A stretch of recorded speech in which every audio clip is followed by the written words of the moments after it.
Hello my dear student, आप सब कैसे हैं? उम्मीद करता हूं कि आप सब अच्छे होंगे, मस्त होंगे और अपनी जगह पर पढ़ाई करते होंगे। ओके बच्चों, आज हम पढ़ेंगे साइंस में, ठीक है, जिसमें कि पहला चैप्टर के अंतर्गत पढ़ेंगे, ठीक है, जिसमें कि पहला चैप्टर का नाम है हमारे आसपास के पदार्थ। ठीक है, आपका पहला चैप्टर क्या है?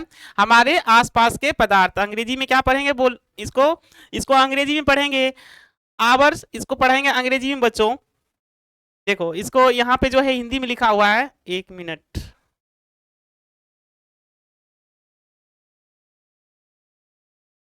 ये बच्चों जो हमारे आसपास के जो पदार्थ है, ठीक है, matter in our surrounding, matter in our surrounding अंग्रेजी में पढ़ेंगे। ठीक है बच्चों, इसके अंतर्गत जो है पार्ट 1 जो है इसके अंतर्गत हो चुका है। बेसिक चीज बताए थे आपको, साइंस के बारे में बताए थे कि साइंस क्या होता है, उसका कैटेगरी के बारे में बताए थे। ठीक है, आज हम पढ़ेंगे हमारे आसपास के जो पदार्थ है उससे रिलेटेड जो क्वेश्चन है उसके बारे में जानेंगे। ठीक है बच्चों, और आपका जो है 9th का बैच का नाम है संकल्प बैच। ठीक है, और साल भर का जो कोर्स है मात्र कितना है? 399 रुपया है। तो जो भी बच्चे अपना बेस को मजबूत करना चाहते हैं तो आप इस बैच के साथ जुड़ सकते हो। ओके बच्चों, चलो, तो आपको जो है पदार्थ के कैटेगरी के बारे में बता चुके हैं। आज हम पढ़ेंगे पदार्थ की विशेषता के बारे में। ठीक है, आज हम पढ़ेंगे पदार्थ की विशेषता के बारे में। ठीक है, कि पदार्थ जो है पदार्थ के कणों कणों की विशेषता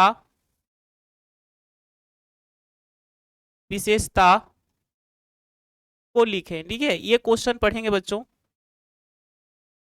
पदार्थ के कणों की विशेषता के बारे में लिखें। आपको यदि क्वेश्चन पूछे कि पदार्थ के कणों की विशेषता क्या होता है उसके बारे में लिखें, तो बच्चों इसके अंतर्गत जो होता है इसका जो आंसर लिखेंगे इस तरह से। ठीक है, कि पदार्थ की विशेषता जो है पदार्थ की या पदार्थ के कणों की विशेषता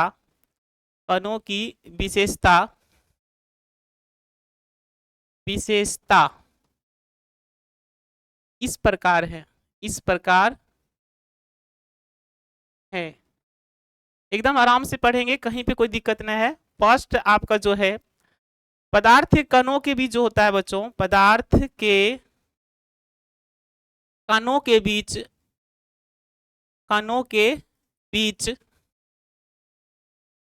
रिक्त स्थान होती है। रिक्त स्थान होती है। रिक्त मतलब खाली स्थान होती है। ओके बच्चों, पदार्थ के कणों के बीच रिक्त स्थान होती है। और नंबर 2 जो है बच्चों, पदार्थ के कणों के बीच रिक्त स्थान होती है, पदार्थ के कणों के बीच आकर्षण बल भी होती है बच्चों। तो आप इसके विशेषता में लिखोगे कि पदार्थ के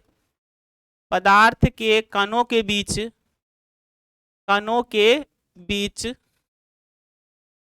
आकर्षण बल होती है, आकर्षण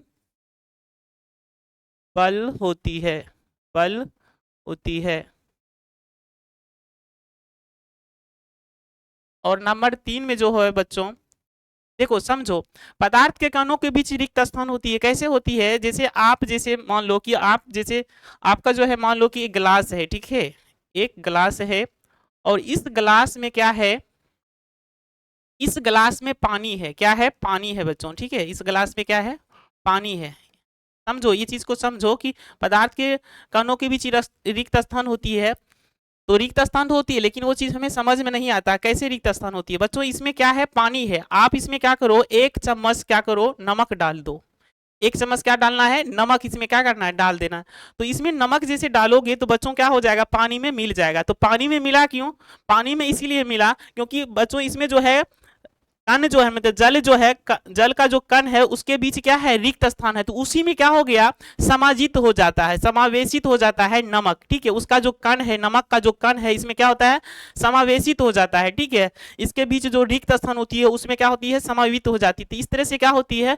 पदार्थ के कणों के बीच रिक्त स्थान होती है। यदि रिक्त स्थान नहीं होता तो इसमें ये क्या होता? मिलता नहीं। ठीक है, फिर इसमें मिल नहीं पाता। तो इसलिए ऐसा हम समझ सकते हैं कि पदार्थ के कणों के बीच क्या होती है?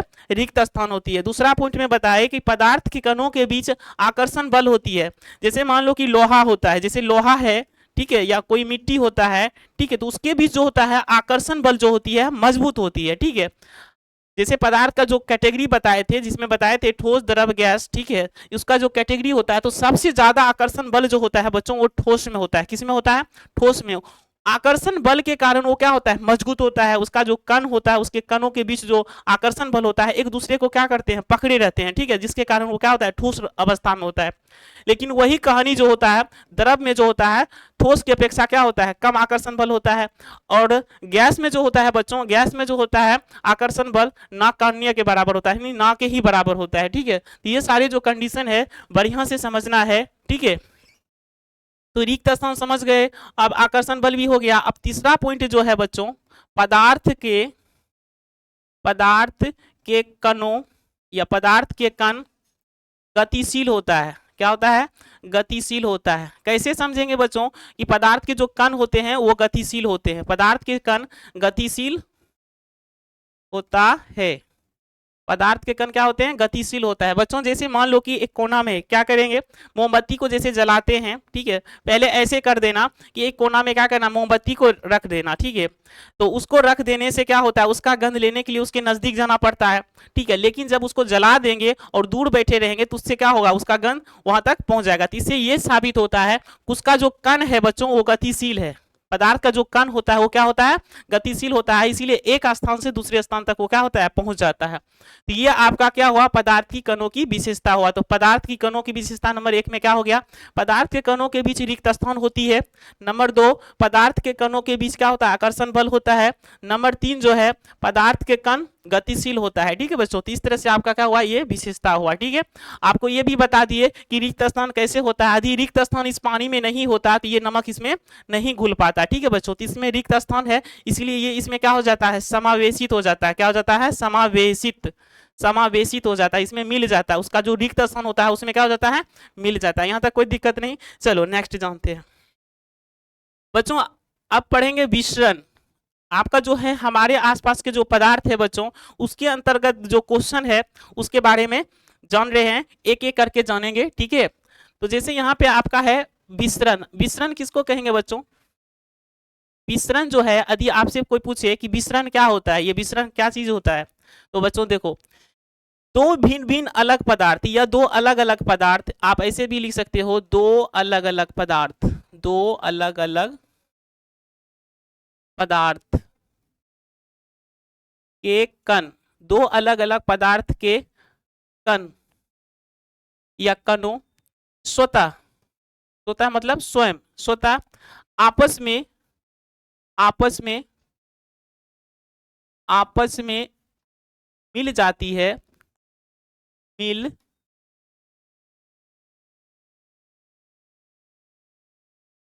आप इसमें लिखोगे, ऐसे करके भी लिख सकते हो, मिल जाती है, मिल जाती है। इस क्रिया को या इस घटना को क्या कहते हैं? इस घटना को विसरण कहते हैं। क्या कहते हैं? विसरण कहते हैं। आराम से समझो, एक एक पॉइंट आपको समझ में आ जाएगा, ठीक है। इस घटना को विसरण कहते हैं। नहीं समझे सर? आप जो लिखे ये हमें समझ में नहीं आया, विसरण क्या होता है? दो अलग अलग पदार्थ के कण, दो अलग अलग, एक जैसा नहीं, ठीक है, दो अलग अलग पदार्थ के कण जब स्वतः आपस में क्या होती है? मिल जाती है, इस घटना को क्या कहते हैं? विसरण कहते हैं। जैसे मान लो कि दूध है, क्या है? दूध है, ठीक है, और पानी है, ठीक है। तो इस पानी में क्या किए? इस दूध को इसमें डाले, ठीक है। तो ये स्वतः इसका जो कण है आपस में क्या हो गया? मिल गया। ये क्या है? अलग पदार्थ है। ये भी क्या है? एक अलग पदार्थ है ना। तो दो अलग अलग पदार्थ के कण जो आपस में स्वतः क्या हो जाता है? मिल जाता है। तो इस मिलने की क्रिया को हम क्या कहते हैं? इस घटना को क्या कहते हैं? विसरण कहते हैं, ठीक है बच्चों। यहाँ तक कोई दिक्कत नहीं। चलो नेक्स्ट लेते हैं। आपका मान लो तीसरा क्वेश्चन है, ठीक है, आराम से समझो, एक एक पॉइंट आराम से आपको समझ में आ जाएगा, ठीक है, कोई दिक्कत नहीं होगा, ठीक है। अब जानेंगे कि गलांक किसको कहेंगे। जैसे गलांक होता है, ठीक है, तो गलांक किसको कहेंगे? जिस तापमान पर, ठीक है, जिस तापमान पर, जिस तापमान पर कोई ठोस पदार्थ, कोई ठोस पदार्थ, ठोस पदार्थ, जिस तापमान पर कोई ठोस पदार्थ पिघलना, पिघलना शुरू कर देता है, शुरू कर देता है, वह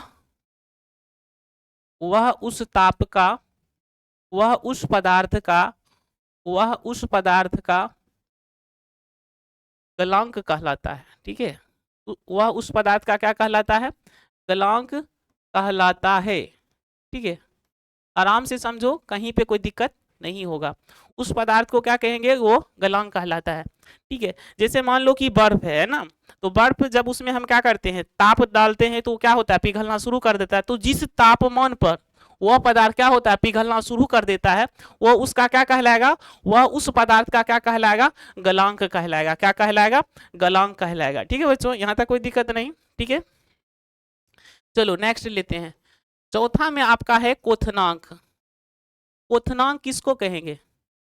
ठीक है, एक एक शब्द का मीनिंग समझेंगे, उसके डिफिनेशन समझेंगे। ठीक है, तो क्वथनांक किसको कहेंगे बच्चों? तो जिस तापमान पर, जिस तापमान पर क्या होता है, जिस तापमान पर कोई द्रव पदार्थ, जिस तापमान पर कोई द्रव पदार्थ क्या होता है? पिघलना शुरू कर देता है, सॉरी उबलना शुरू कर देता है, वो उसका क्या कहलाता है? वो उसका क्या कहलाएगा? क्वथनांक कहलाएगा। यानी जिस तापमान पर, क्या लिखेंगे इसका डिफिनेशन? जिस तापमान पर, जिस तापमान पर, जिस तापमान पर कोई द्रव पदार्थ, कोई द्रव पदार्थ, कोई द्रव पदार्थ उबलना, क्या लिखेंगे? उबलना, उबलना शुरू कर देता है, शुरू कर देता है, वह उस पदार्थ का, वह उस पदार्थ का, वह उस पदार्थ का क्या कहलाता है? क्वथनांक कहलाता है। वह उस पदार्थ का क्वथनांक कहलाता है, वह उस पदार्थ का क्वथनांक कहलाता है, कहलाता है। आप इसमें इसको भी ऐड कर सकते हो कि पानी का जो क्वथनांक है बच्चों, पानी कितना डिग्री सेल्सियस पर उबलता है? 100 डिग्री सेल्सियस पर। तो पानी का क्वथनांक आप यहाँ पे ऐसे भी लिख सकते हो, पानी लिख सकते हो, पानी, या आप इसको ऐसे भी लिख सकते हो, पानी या जल कहो। ठीक है, जल का क्वथनांक। ठीक है, पानी या जल का क्वथनांक कितना डिग्री सेल्सियस होता है बच्चों? पानी या जल का क्वथनांक 100 डिग्री सेल्सियस होता है। ठीक है, इस तरह से आप इसको लिख सकते हो। फिर से समझो, क्वथनांक का मतलब क्या होता है? जिस तापमान पर, जिस तापमान पर कोई द्रव पदार्थ, जिस तापमान पर कोई द्रव पदार्थ उबलना क्या कर देता है? शुरू कर देता है। ठीक है, तो उस घटना को या वह उस पदार्थ का वो क्या कहलाता है? क्वथनांक कहलाता है। और बच्चों पानी, जैसे ये पानी है ना, जैसे मान लो कि ये पानी है, इसमें ये पानी है, इसको ये कब तक उबलते रहता है? इसमें मान लो कि पानी है, ठीक है, इसको क्या किए? ताप पर गर्म कर रहे हैं, तो ये पानी कब तक उबलते रहेगा? जब तक इसका पूरा कण क्या हो जाए? गर्म ना हो जाए। ठीक है, तो ये क्या होगा? ऊपर नीचा होते रहेगा। और याद रखना बच्चों, जब कोई चीज को गर्म करते हैं तो उसका जो कण होता है, उसका जो कण होता है वो गतिशील हो जाता है। वो क्या हो जाता है? गतिशील हो जाता है। गतिशील होने के कारण इसका जो कण होता है ये ऊपर जाने लगता है, और ऊपर वाला जो ठंडा होता है वो नीचे आता है। तो ये ऊपर नीचा इस तरह से होते रहता है। ठीक है, तो ये जब जब तक पूरा कण क्या हो जाए? गर्म ना हो जाए, तब तक ये वाष्प में नहीं बदलता है। ठीक है, तो कहने का मतलब है कि पानी का जो क्वथनांक होता है वो कितना डिग्री सेल्सियस होता है? 100 डिग्री सेल्सियस होता है। ठीक है बच्चों, यहां तक कोई दिक्कत नहीं। चलो नेक्स्ट लेते हैं। नेक्स्ट समझो बच्चों, ऊर्ध्वपातन। ऊर्ध्वपातन किसको कहेंगे? ऊर्ध्वपातन, ऊर्ध्वपातन का मतलब क्या होता है बच्चों? तो इस ऊर्ध्वपातन का मतलब होता है कि जब कोई पदार्थ, जब कोई पदार्थ ठोस अवस्था से सीधे किसी में चला जाता है? गैस अवस्था में, यानी बीच वाला छोड़ के। तो जब कोई पदार्थ ठोस अवस्था से सीधे गैस अवस्था में चला जाता है, या द्रव अवस्था में आए बिना सीधे किस अवस्था में चला जाता है? गैस अवस्था में चला जाता है, या फिर गैस अवस्था से द्रव अवस्था में आए बिना वो सीधे ठोस अवस्था में आ जाता है, तो उस पदार्थ का नाम होगा ऊर्ध्वपातन। उस पदार्थ का नाम क्या होगा? ऊर्ध्वपातन। तो आप यहाँ पे लिख सकते हो, वैसा पदार्थ, आप ऐसे भी लिख सकते हो या ऐसे भी लिख सकते हो, वह पदार्थ, वह पदार्थ, वह पदार्थ जो, वह पदार्थ जो द्रव अवस्था में वह पदार्थ जो ठोस अवस्था से अवस्था से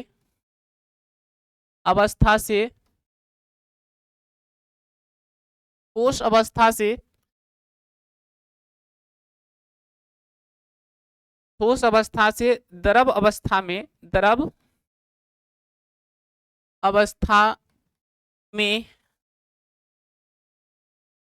न आकर न आकर न आकर सीधे गैस अवस्था में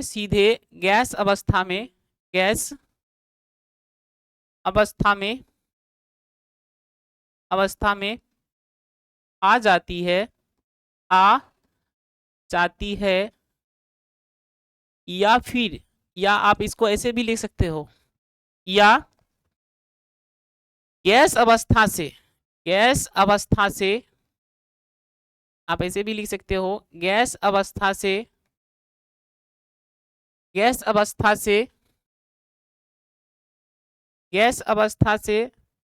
द्रव अवस्था में न आकर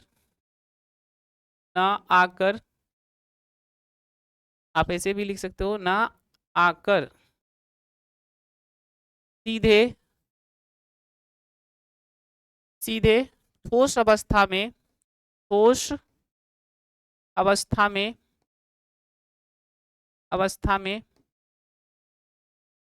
आ जाती है वह ऊर्ध्वपातन कहलाता है। वह पदार्थ आप ऐसे लिख सकते हो, वह पदार्थ ऊर्ध्वपातन कहलाता है, कहलाता है। ध्यान से सुनो बच्चों, ऊर्ध्वपातन का डिफिनेशन क्या होगा? वह पदार्थ जो ठोस अवस्था से द्रव अवस्था में न आकर, नहीं मतलब कि द्रव अवस्था में नहीं आएगा, वो सीधे किस में आ जाएगा? गैस अवस्था में आ जाती है। या फिर आप इसको ऐसे भी बोल सकते हो कि गैस अवस्था से द्रव अवस्था में न आकर सीधे ठोस अवस्था में आ जाती है, तो वह पदार्थ क्या कहलाएगा? ऊर्ध्वपातन कहलाएगा। वो पदार्थ क्या कहलाएगा? ऊर्ध्वपातन कहलाएगा। आप जैसे एग्जांपल ले लो, जैसे इसका एग्जांपल में क्या हो जाएगा? जैसे इसका एग्जांपल में आप लिख सकते हो कपूर। क्या लिख सकते हो? कपूर। और भी पदार्थ है, तो कपूर को जैसे फर्स्ट में देखते हो तो वो ठोस अवस्था में होता है, लेकिन जैसे ही उसको जलाते हैं तो वो द्रव अवस्था में आए बिना सीधे किस में बदल जाता है? गैस अवस्था में चला जाता है। ठीक है, तो ये जो है ये एग्जाम्पल किसका हो जाएगा? ऊर्ध्वपातन का। ये किसका एग्जाम्पल हो जाएगा? ऊर्ध्वपातन का। ठीक है बच्चों, यहाँ तक कोई दिक्कत नहीं, तो आप यहाँ तक समझ सकते हो। ठीक, आपका अगला पॉइंट जो है, और एक बात याद रखना बच्चों, जैसे आपको पूछेगा द्रव्य, ये पीछे भी बता चुके हैं, द्रव्य और द्रव और द्रव्य में क्या अंतर है? तो ये बच्चों जो होता है ये बहने वाला चीज होता है, बहने वाला ये पदार्थ होता है। ठीक है, बहने वाला पदार्थ, जैसे मान लो कि फर्श पर इसको रखोगे तो ये क्या होगा? बिखर जाएगा, है ना। तो जैसे इसका हो जाएगा एग्जांपल में, जैसे इसका हो जाएगा, समझो ये सब वर्ड है, इसको बढ़िया से समझो, इसके अर्थ क्या होता है। देखो मैं साइंस में जो देखो इसका अर्थ क्या होता है, तो जैसे में इसका हो जाएगा जल, है ना, जल हो जाएगा, तेल हो जाएगा। ठीक है, तो ये सब जो एग्जांपल है, और भी ढेर सारा पदार्थ हो सकता है। ठीक है, तो ये सब एग्जांपल जो है ये सब इसके अंतर्गत आएगा। किसके अंतर्गत आएगा?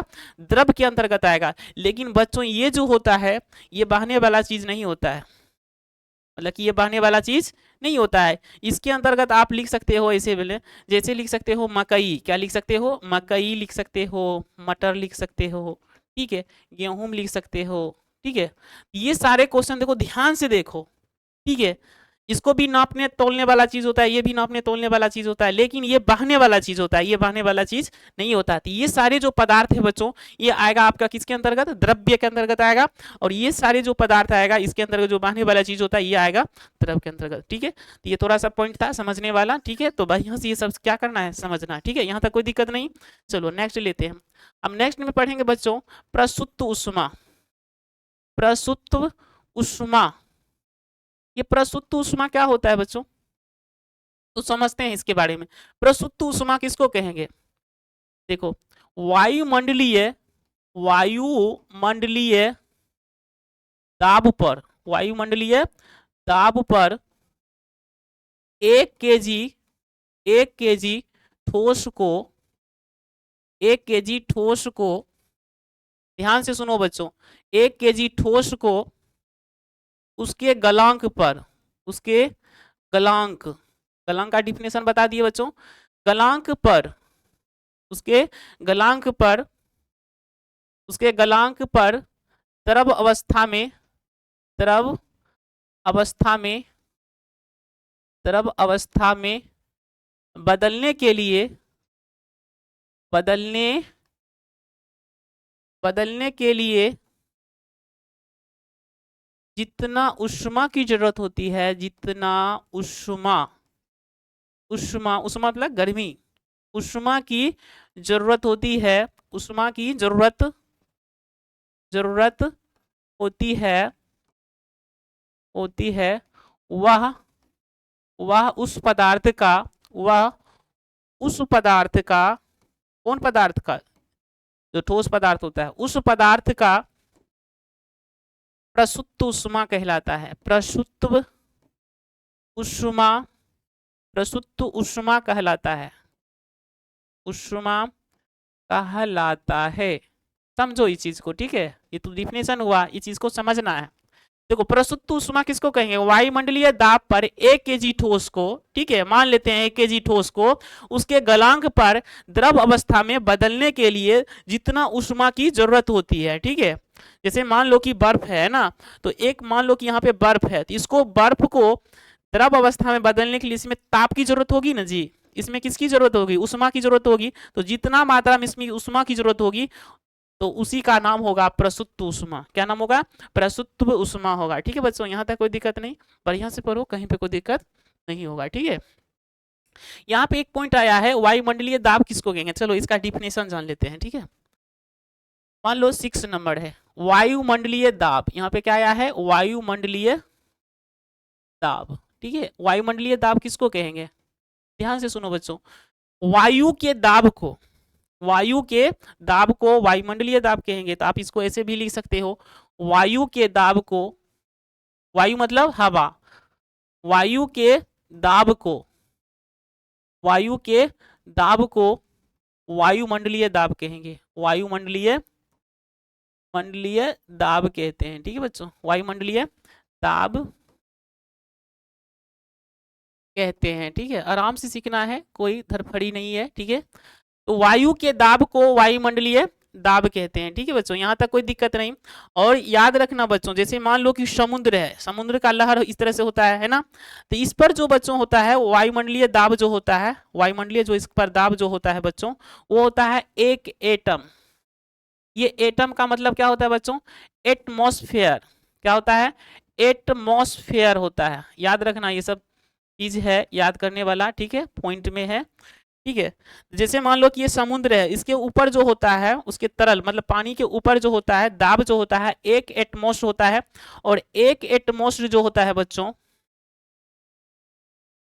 1.01 गुनी 10 पर पावर 5 पास्कल होता है। याद रखना, ये सब ऑब्जेक्टिव में आएगा कि 1 एटम बराबर क्या होता है, एटम मतलब एटीएम, एटम मतलब क्या होता है, एटमॉस्फेयर। ठीक है, ये किसका मात्रक है, तो वायुमंडलीय दाब, ऊपर में जो से इसका जो होता है ना गैसीय दाब का मात्रक होता है एटमॉस्फेयर। ठीक है, तो आप इसको इस तरह से समझ सकते हो। ठीक है, तो वायुमंडलीय दाब किसको कहेंगे, वायुमंडलीय दाब हम उसको कहेंगे कि वायु के दाब को वायुमंडलीय दाब कहते हैं। यानी वायु के दाब को, वायु का जो दबाव होता है, ठीक है, उसको क्या कहेंगे, वायुमंडलीय दाब कहेंगे। यहाँ तक कोई दिक्कत नहीं। ठीक है, यहाँ तक कोई दिक्कत नहीं। चलो आगे जानते हैं।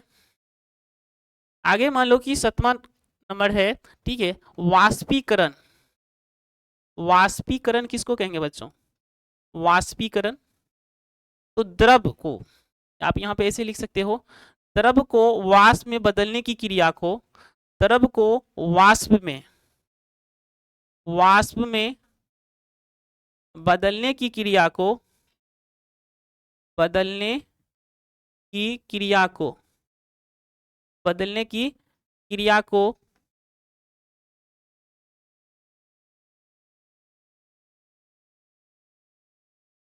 बदलने की क्रिया को क्या कहेंगे, यानी द्रव को वाष्प में बदलने की क्रिया को, वाष्पीकरण कहेंगे। क्या कहेंगे?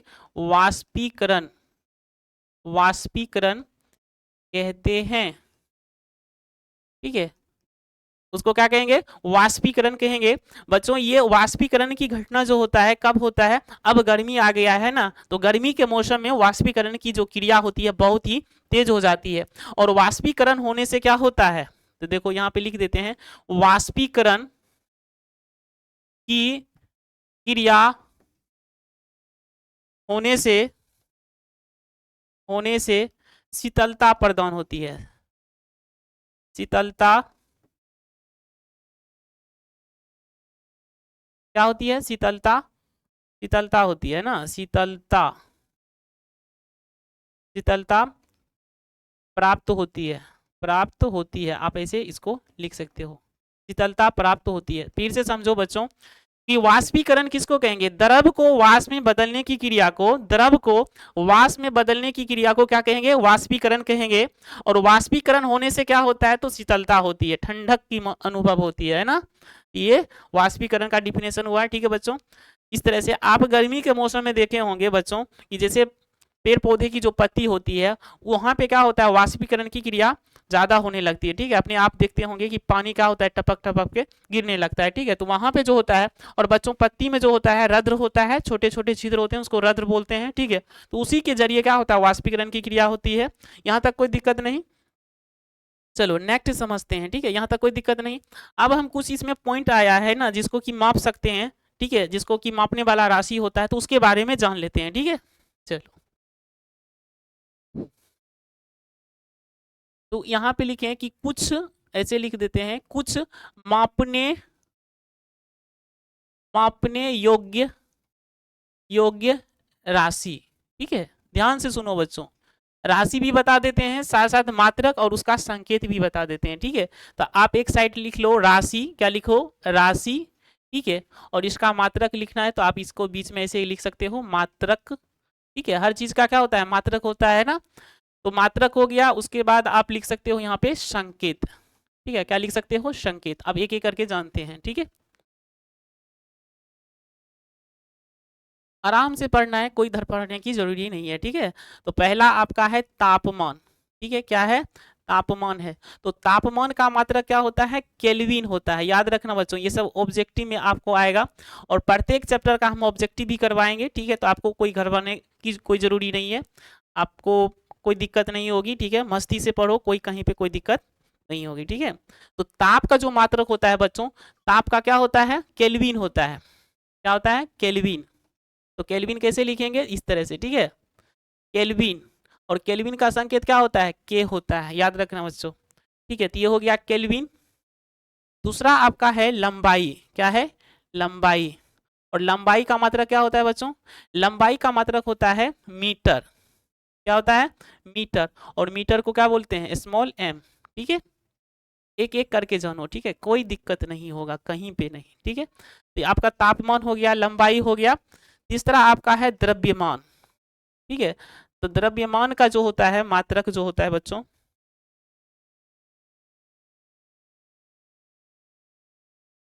द्रव्यमान का जो मात्रक होता है, द्रव्यमान। ठीक है, तो द्रव्यमान का जो मात्रक होता है वो बच्चों होता है किलोग्राम। क्या होता है? किलोग्राम। किलोग्राम होता है। आप इसका संकेत लिख सकते हो केजी। क्या होता है? केजी होता है। ठीक है, यहाँ तक कोई दिक्कत नहीं, आराम से पढ़ो, कोई दिक्कत नहीं होगा। ठीक है, आपका ये हो गया। और चौथा आपका है, चौथा आपका है भार। क्या है? भार। ठीक है, तो भार का जो मात्रक होता है वो क्या होता है बच्चों? घन मीटर होता है। नहीं देखो,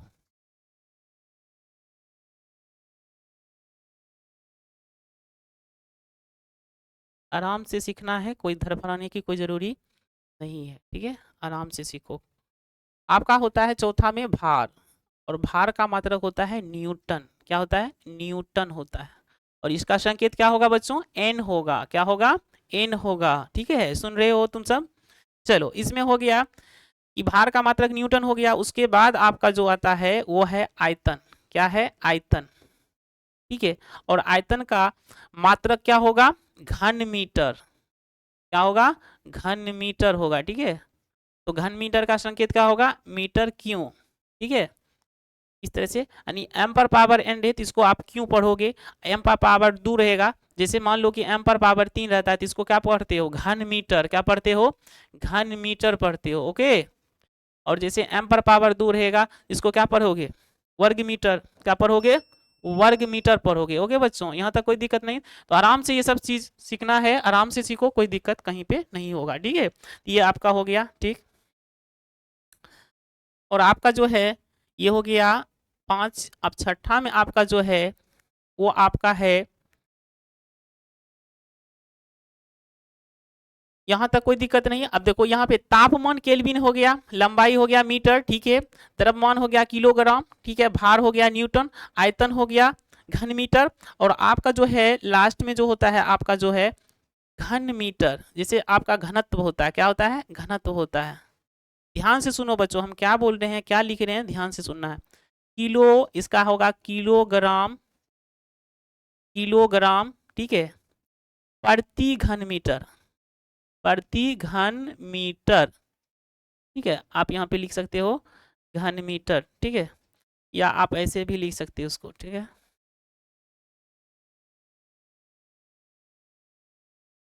ये आपका हो जाएगा प्रति घन मीटर। ठीक है, तो आप लिखोगे इसको किलो, देख रहे हो बच्चों, किलोग्राम,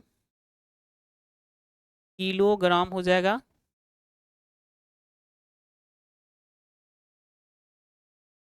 किलोग्राम, ये चिन्ह जो दिए बच्चों ये प्रति का चिन्ह है, प्रति घन मीटर, घन मीटर।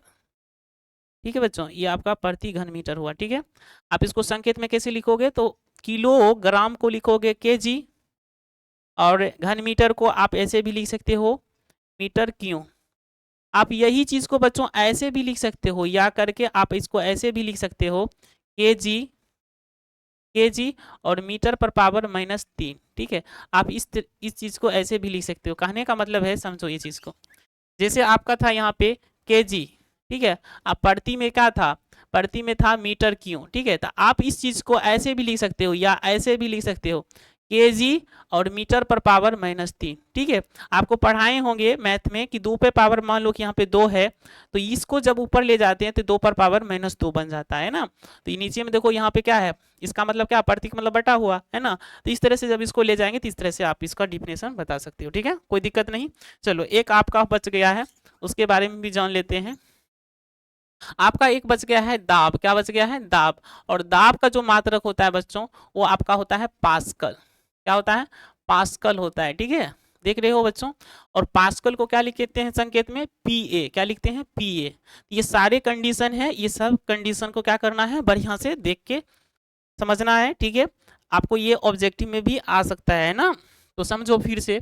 तापमान का क्या होगा, केल्विन, संकेत क्या होगा के, लंबाई का क्या होता है मीटर, जिसका संकेत होता है स्मॉल एम, और किलो, द्रव्यमान का क्या होता है किलोग्राम, जिसका केजी होता है, और भार का होता है न्यूटन, जिसका एन होता है, आयतन का घन मीटर, मीटर क्यों होता है, और घनत्व का किलोग्राम प्रति घन मीटर। आप इसको ऐसे भी लिख सकते हो संकेत में केजी प्रति मीटर क्यों, आप इसको ऐसे भी लिख सकते हो। ठीक है, आपको ये चीज यहाँ पर बताई दे। ठीक है, तो दाब का क्या हो जाएगा पास्कल, और इसका संकेत क्या होता है पीए। यहाँ तक कोई दिक्कत नहीं। ठीक है, यहाँ तक कोई दिक्कत नहीं। चलो, अब थोड़ा सा न्यूमेरिकल देख लेते हैं। ठीक है बच्चों, मान लो कि कोई किसी, यहाँ पे देखो, किसी वस्तु का, यहाँ पे इसको ऐसे भी समझ लो। ठीक है, यानी जितना भी इसमें पॉइंट आएगा बच्चों, चैप्टर 1 के अंतर्गत जितना भी पॉइंट आएगा हर पॉइंट पढ़ेंगे। ठीक है, एक भी पॉइंट नहीं छोड़ना है। ठीक है, तो आप लोग मस्ती से पढ़ो। ठीक है, अब मान लो कि यहाँ पे एक क्वेश्चन है, आपको पूछा जा रहा है कि किसी वस्तु का तापमान, तापमान 300 केल्विन है, 300 केल्विन है, कितना है 300 केल्विन है बच्चों। इसको आप ऐसे भी लिख सकते हो 300 के। ठीक है, आप इस चीज को कैसे लिख सकते हो, या इसको आप ऐसे करके लिख सकते हो 300 के, ऐसे लिखा रहेगा तो समझ जाना बच्चों ये क्या है 300 केल्विन है, क्या है 300 केल्विन है, 300 केल्विन है। ठीक है, क्या क्वेश्चन है, किसी वस्तु का, किसी वस्तु का तापमान 300 केल्विन है। ठीक है, तो इसका मान आप इसको लिख सकते हो। तो इसका मान सेल्सियस में निकालें। कैसे लिखोगे? सेल्सियस में निकालें, ठीक है। ध्यान से देखो बच्चों, क्या क्या कर रहे हैं, ध्यान से देखना है।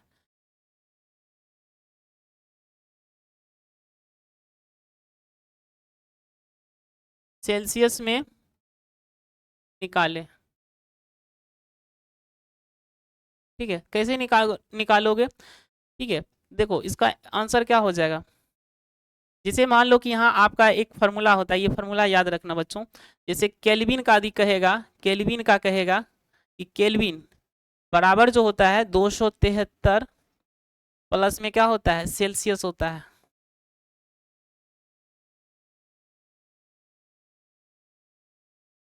ठीक है, क्या होता है? 200 सेल्सियस होता है, ठीक है। तो ये आपका क्या होता है? ये आपका क्या होता है? फार्मूला होता है, ठीक है। आप इस तरह से इसको लिख सकते हो। ये आपका क्या है? फार्मूला है, ठीक है। आप इसको इस तरह से समझ सकते हो। ध्यान से देखो बच्चों, कहीं पे कोई दिक्कत नहीं होगा, ठीक है। आप इस तरह से लिख सकते हो, ठीक है। ये आपका क्या है? सेल्सियस है। क्या है क्वेश्चन? किसी वस्तु का तापमान 300 केल्विन या 300 केल्विन है। आप इस चीज को देखो, इस चीज को जो है आप इस तरह से भी लिख सकते हो, ठीक है। ध्यान से समझो, 300 केल्विन है। अब 300 केल्विन का मतलब ये नहीं समझ जाना ये 300,000 हो गया, ठीक है। यहाँ पे के का मतलब हो गया, क्या हो जाएगा? केल्विन हो जाएगा। क्या हो जाएगा? केल्विन हो जाएगा, ठीक है। तो आपको इसको सेल्सियस में पूछ रहा है, तो इसका सॉल्यूशन जो करोगे बच्चों, ध्यान से देखो क्या करना है। ये फॉर्मूला को आप याद रखना, ये आपका क्या है? केल्विन है, ठीक है। तो इस फॉर्मूला को याद रखना। कैसे रखोगे? आप इसको शॉर्ट में इस तरह से समझ सकते हो कि के बराबर जो होता है 273, ठीक है, प्लस में सेल्सियस, ठीक है। आप इस तरह से भी इसको समझ सकते हो, ठीक है। तो इसका जो निकालना है सेल्सियस में, तो कैसे करोगे? तो सेल्सियस में निकालने के लिए आप यहाँ पे ऐसे लिख सकते हो, सेल्सियस में,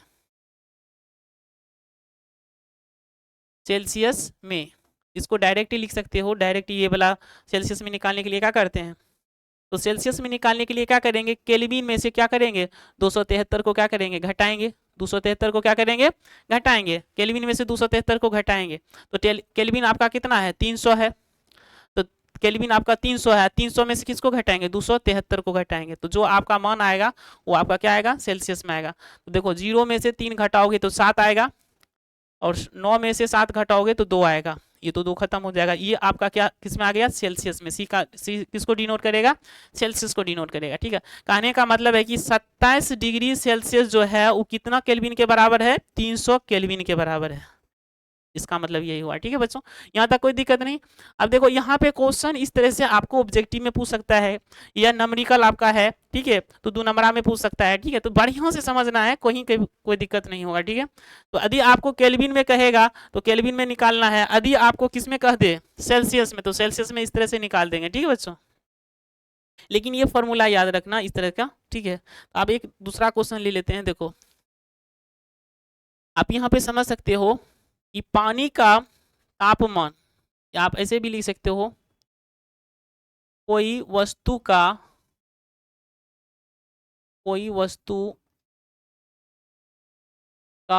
तापमान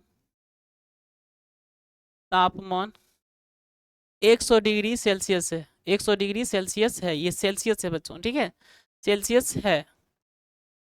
तो इसका मान केल्विन में क्या होगा? इसका मान केल्विन में